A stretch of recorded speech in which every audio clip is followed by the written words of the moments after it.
belajar mengapa sih sosiologi sangat diperlukan oleh masyarakat dunia. Kita tinjau dari sejarah. Sosiologi lahir pada saat Revolusi Prancis terjadi pada abad ke-16. Sejarahnya kenapa terjadinya Revolusi Prancis, tatkala Raja King Louis ke-16 yang bertahta pada saat itu melakukan kezaliman atau kejahatan, kesalahan di dalam pemerintahannya sehingga menimbulkan pemberontakan besar-besaran. Revolusi terjadi atas ketidakpuasan rakyat terhadap pemerintahan King Louis ke-16. Teman-teman semuanya pasti masih ingat dong bahwa sejarah ini adalah pengulangan dari sejarah pada saat masa ke-8 atau Renaissance, kemudian revolusi beruntun dari mulai Amerika dan seterusnya dan sekitarnya. Nah, Prancis juga mengalami hal yang sama. Dunia saat itu krisis. Kenapa? Karena perang terjadi secara terus-menerus mengeluarkan biaya. Sedangkan pada zaman itu King Louis usianya baru 18 tahun. Dia hanya menerima masukan dari para majelis gereja dan juga para tua-tua kerajaan yang semuanya memiliki kepentingan-kepentingan sendiri. Sehingga King Louis dianjurkan oleh tua-tua kerajaan untuk menciptakan sebuah alat yang disebut dengan guillotine. Berikutnya dia juga menciptakan penjara Bastille yang membuat para rakyat semakin menderita. Dari pelajaran itu, maka Francois Jacques Auguste Comte pada tahun 1842 menulis sebuah buku yang disebut dengan Cours de Philosophie of Positive, yang artinya bahwa filsafat positif, bahwa ilmu harus memiliki kegunaan bagi masyarakat. Secara aksiologis, filsafat berfungsi untuk menerjemahkan, memikirkan apa yang sedang terjadi. Pembunuhan, pembantaian, pemerkosaan, kemudian hukum yang tidak adil sebetulnya tidak perlu terjadi apabila pemerintah mempunyai pemahaman yang baik tentang masyarakat. Nah, itu adalah sejarah mengapa sosiologi lahir. Sosiologi lahir pada abad 18, yaitu tahun 1842 dengan sebutan sosiologi yang tercantum di dalam buku Cours de Philosophie of Positive. Sehingga itu kita belajar mengapa masyarakat harus mengetahui kehendak rakyat, mengapa kita harus mempelajari pikiran manusia supaya tidak terjadi dehumanisasi. Apakah kalian setuju? bahwa dehumanisasi tidak perlu terjadi?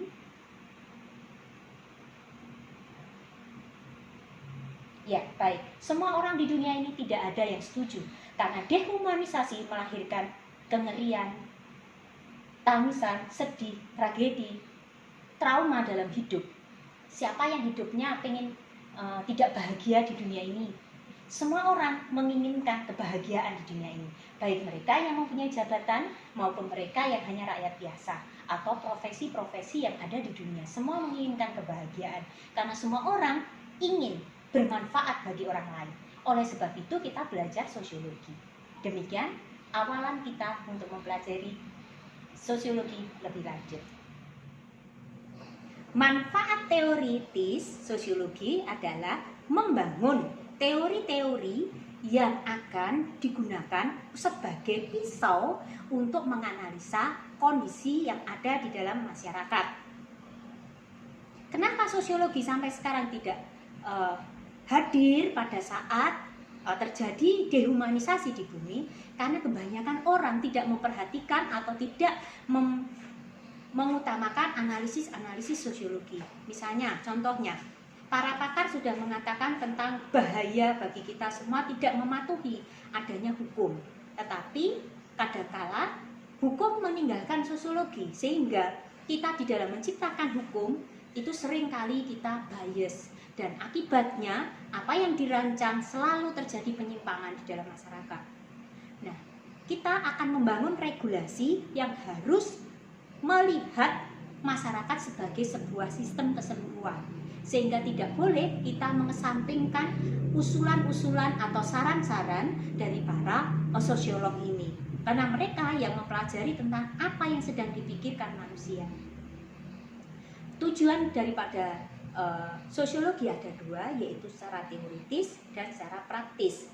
Secara yang teoritis membangun teori-teori atau postulat-postulat hubungan sebab akibat dan menghimpun teori-teori menjadi sistem analisis yang kompleks. Yang kedua, secara praktis dapat menjawab permasalahan-permasalahan sosial yang ada dengan melakukan perencanaan yang baik, melibatkan unsur-unsur yang ada dan tidak meninggalkan keseimbangan sosial, maka kita bisa menciptakan program-program pembangunan, menciptakan program-program sekolah, menciptakan program-program rehabilitasi dan rekonstruksi budaya untuk dapat memperbaiki kesalahan kita.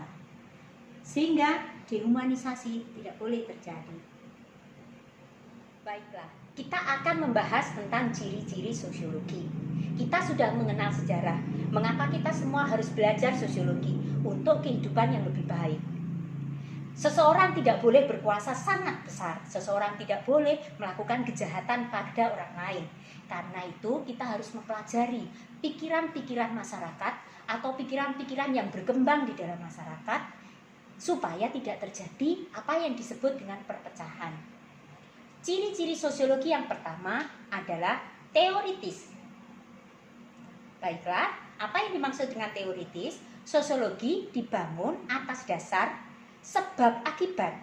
Sesuatu yang terjadi atau sesuatu yang dipikirkan manusia tidak terjadi begitu saja. Tadi kita sudah mengenal fungsi filsafat sebagai aksiologi, bukan? Bahwa ilmu harus bermanfaat bagi orang lain untuk menciptakan perdamaian. Pertama, teoritis, bahwa susunan-susunan teori yang dibangun adalah hasil hubungan sebab akibat. Yang kedua, non-etis, artinya bahwa sosiologi tidak memperdebatkan baik atau buruknya fakta, tetapi fakta dibaca sebagai sesuatu kenyataan yang objektif yang diterima dan dipelajari. Semua fakta di masyarakat dipelajari. Tidak ada haram ataupun halal. Semua dipelajari demi kebaikan bersama, memperbaiki dunia. Yang ketiga adalah kumulatif atau kumpulan. Sosiologi adalah ilmu yang mempelajari tentang teori-teori yang berhasil dihimpun dari teori-teori sebelumnya. Sesuatu yang terjadi itu sebetulnya mengandung teori koherensi, kebenaran yang dibenarkan atas dasar teori-teori sebelumnya. Sehingga sosiologi mengenal tentang ciri kumulatif. Artinya adalah kumpulan daripada teori-teori.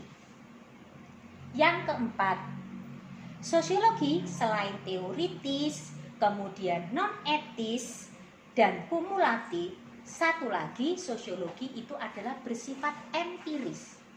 Artinya bahwa sosiologi itu mempelajari sesuatu yang nyata, bisa dibuktikan, bisa diamati, bisa diobservasi, bisa disentuh, dan bisa diujikan pada orang lain, dan orang lain mempunyai pemahaman yang sama. Apakah sekarang kita sudah mengenal perbedaan antara teoritis, empiris, non-etis, dan kumulatif? Baiklah, kita akan menuju pembelajaran selanjutnya.